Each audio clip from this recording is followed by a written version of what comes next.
Welcome everyone to Things Around 8. Dear friends, in this video, we will talk about the Alliance's intention to put nuclear warheads located in Europe on standby. Something that, if actually done, Russia has already warned will inevitably lead to World War III.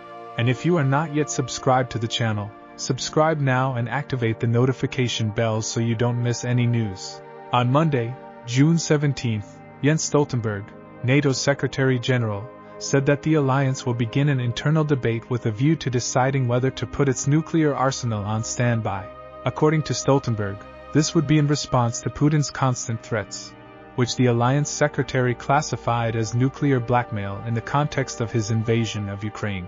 Since the invasion began in February 2022, Russia, represented by Putin and senior members of his regime, such as Dmitry Medvedev, former president and current deputy head of the Russian Security Council, has made dozens of nuclear threats against Ukraine and the rest of the world, some of them veiled and discreet and others quite explicit, clear and very aggressive.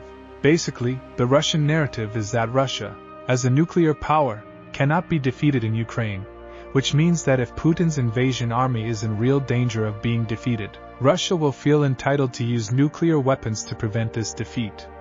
The nuclear weapons that Putin is threatening to use are tactical, with a much lower destructive power compared to strategic ones. A strategic nuclear bomb with a yield of hundreds of kilotons, or even a few megatons, is capable of pulverizing entire cities, killing hundreds of thousands or even millions of people in a fraction of a second.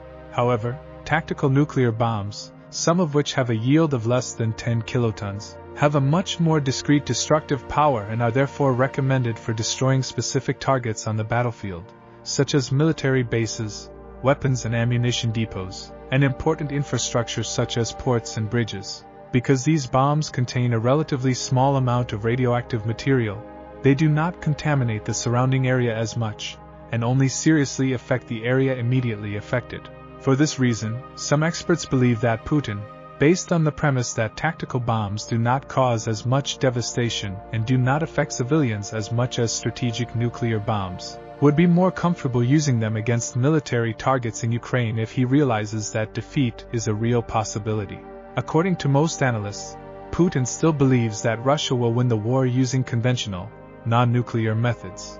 It is already quite clear that Putin has realized that the war will be very long, as is evident from the choice of Andrei Belozov, an economics professor, as defense minister, an important choice and vision of the militarization of the Russian economy, and the preparation of the country for a conflict that could last for many years. But even in a scenario of a long-term conflict, Putin is still convinced that his country will emerge victorious. However, the constant nuclear threats made by him and senior members of his regime cannot, and should not be ignored, since, according to NATO, they indicate precisely Russia's intention to use tactical nuclear weapons in localized attacks inside Ukraine.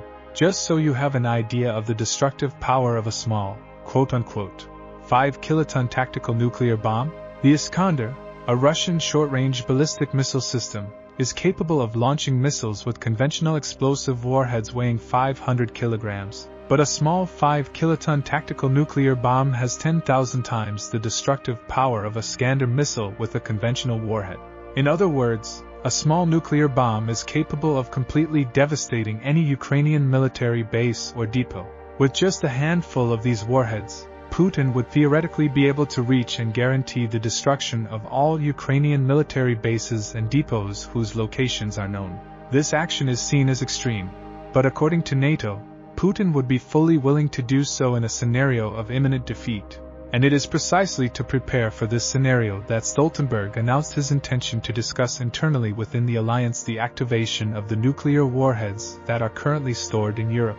In addition to the United States' tactical and strategic nuclear umbrella, the alliance has on its territory 100 American nuclear bombs, stored in Belgium, Germany, Italy, the Netherlands and Turkey, with all of these weapons in long-term storage. In other words, if a large-scale nuclear war were to break out right now, at this very minute, these bombs would most likely not have time to be activated, with the alliance's nuclear response being limited to only large strategic warheads based on submarines and underground silos. Therefore, in order not to be caught off guard and also to send a clear message to Putin, signaling that Russia is not the only nuclear power in the world. Stoltenberg believes that the best thing to do at this time is to activate these bombs, leaving them ready for any eventuality. And if you are not yet subscribed to the channel, subscribe now and activate the notification bells so you don't miss any news.